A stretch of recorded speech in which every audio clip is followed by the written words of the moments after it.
Je m'appelle Violaine Berlinguer, alias Violaine Vim. J'ai 35 ans et je suis originaire de Paris. Mais j'habite dans la région orléanaise. Voilà. Et j'ai eu un syndrome de Guillain-Barré en 2019. J'aime écrire de façon autobiographique, mais c'est Mhm. souvent prétexte à illustrer. L'illustration, le dessin est pour moi un très bel échappatoire et ça a toujours été depuis toute petite. C'est pour ça que j'ai fait des études d'art. Mhm. Dès 15 ans, j'ai fait un bac art appliqué, puis ensuite l'école Boulle à Paris, puis un BTS design de produits à l'ESAT dans le Nord. J'ai toujours une forte appétence pour la création, le beau, euh, le dessin. Mhm. Plus spécifiquement, outre la peinture, la sculpture, c'est vraiment le dessin qui a été un médium qui m'a tout de suite intéressée. Peut-être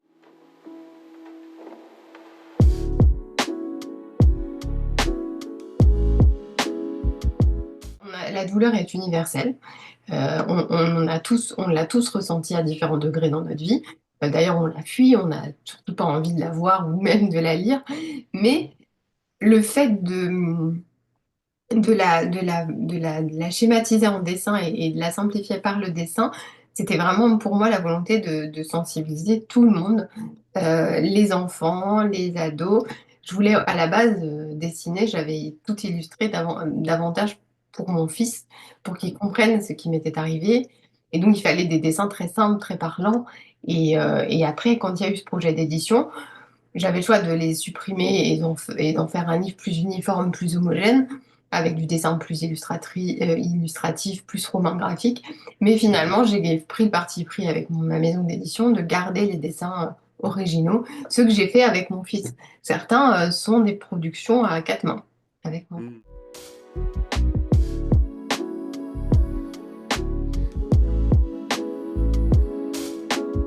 J'ai laissé au début libre cours à mon inspiration graphique et plastique parce que je crois qu'il y avait pas, j'avais pas d'autre moyen de transmettre l'émotion brute, nette, parce que c'est vrai que la douleur ressentie, l'horreur dans laquelle, l'angoisse dans laquelle j'étais au tout début de cette maladie m'a plongée dans un tel désarroi que je ne pensais pas que c'était possible de le transmettre à travers des traits ou à travers des images juste purement illustratives. Euh, Mhm. et puis, euh, et puis après, ça fait aussi partie de mon histoire.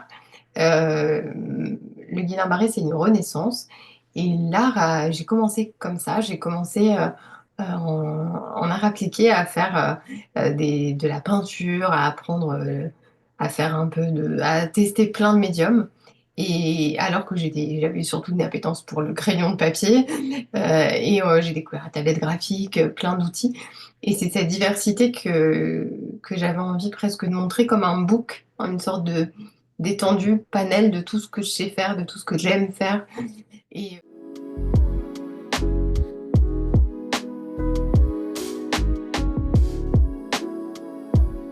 ce livre, j'aime le transmettre à différents publics.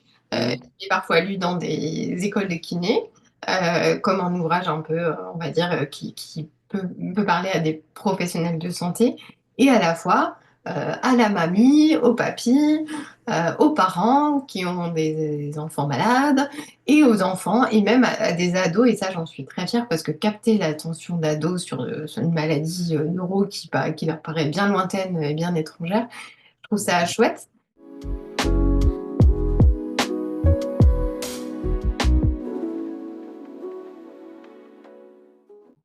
Ah non, la contemplation, prendre le temps de vivre, non, non, pas du tout. Non, moi, j'avais pas le temps, jamais. Et là, cette temporalité nouvelle, elle m'a apporté finalement, du coup, d'autres plaisirs. Alors, c'est vrai que je suis très nostalgique de ma vie d'avant, dans le sens, j'ai envie, je rêve d'aller faire des randonnées en montagne, je rêve de courir, je rêve de pouvoir aller d'un point A à un point B sans me dire, oh, est-ce que je vais avoir l'énergie? Je me sens profondément enfermée dans un corps qui ne fonctionne plus.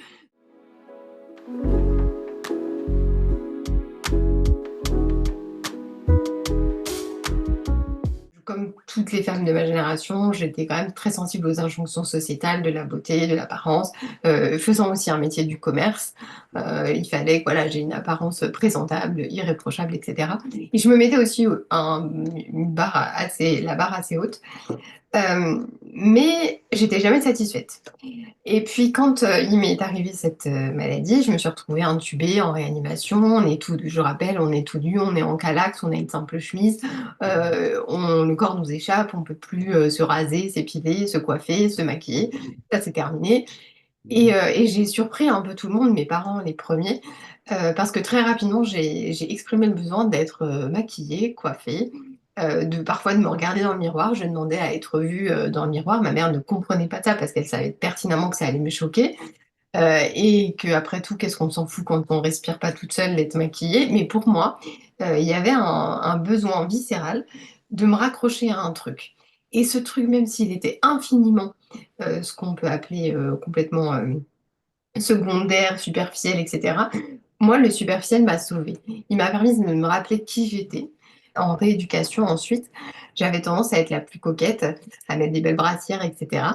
Et encore aujourd'hui, pour le superficiel, la beauté, etc., m'aide à accepter davantage le fauteuil roulant, le handicap. Et pour accepter un truc qui me paraît inacceptable et moche et laid et machin, il me faut quelque chose de beau, une sorte de rationalité comme ça. Mais ça, c'est ma personnalité et je ne changerai pas.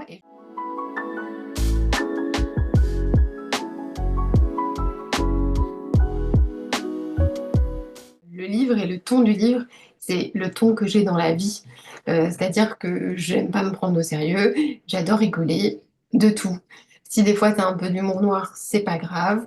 Je sais que mon histoire peut émouvoir, du coup je ne le cache pas, mais à la fois, je relativise sur tellement d'aspects que la façon dont j'ai écrit le livre, c'est exactement la façon dont je parle. J'avais envie qu'on s'entretienne avec moi le temps de la lecture qui doit durer entre, je sais pas, 1 heure et demie, 2 heures max. Ce livre, il se lit très vite, il est en langage parlé.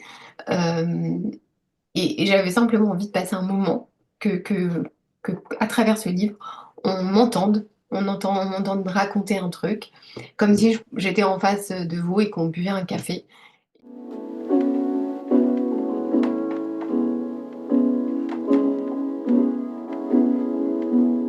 D'abord, le prix Parole de patient, effectivement, moi j'ai été très très très surprise à la fois d'être sélectionnée, puis ensuite de l'avoir en novembre 2024.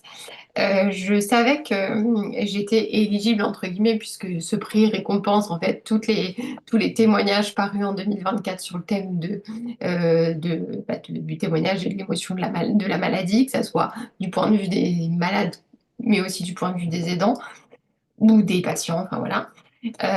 Et je savais que cette année, c'était un très bon cru. Il y avait des très très bons livres, dont parfois deux ou trois d'écrivains en lice, etc. Donc j'avais pour moi aucune chance de l'avoir. C'était une certitude. Et une certitude parce que je ne suis pas écrivaine et que je suis illustratrice finalement autodidacte. J'ai pas de diplôme. D'ailleurs, est-ce qu'il faut un diplôme pour être illustratrice? Je ne sais pas. J'ai reçu ce prix. euh, et la reconnaissance, je me suis dit, waouh, ton premier livre, ça y est quoi, une fierté immense. J'ai ressenti une fierté énorme, une reconnaissance de mon travail. Je me suis dit, mais en fait, c'est incroyable, il m'a fallu être handicapée pour gagner un prix et surtout pour sortir un livre. Enfin, il m'arrive des très belles choses du coup, et ça valait le coup de travailler, ça valait le coup de coucher sur le papier toutes les émotions, de se mettre à nu, parce que clairement, du coup, les gens qui lisent mon livre bah, connaissent très bien ma vie. Et du coup, voilà, ça valait le coup de transmettre l'émotion. J'ai mon petit trophée sur mon bureau.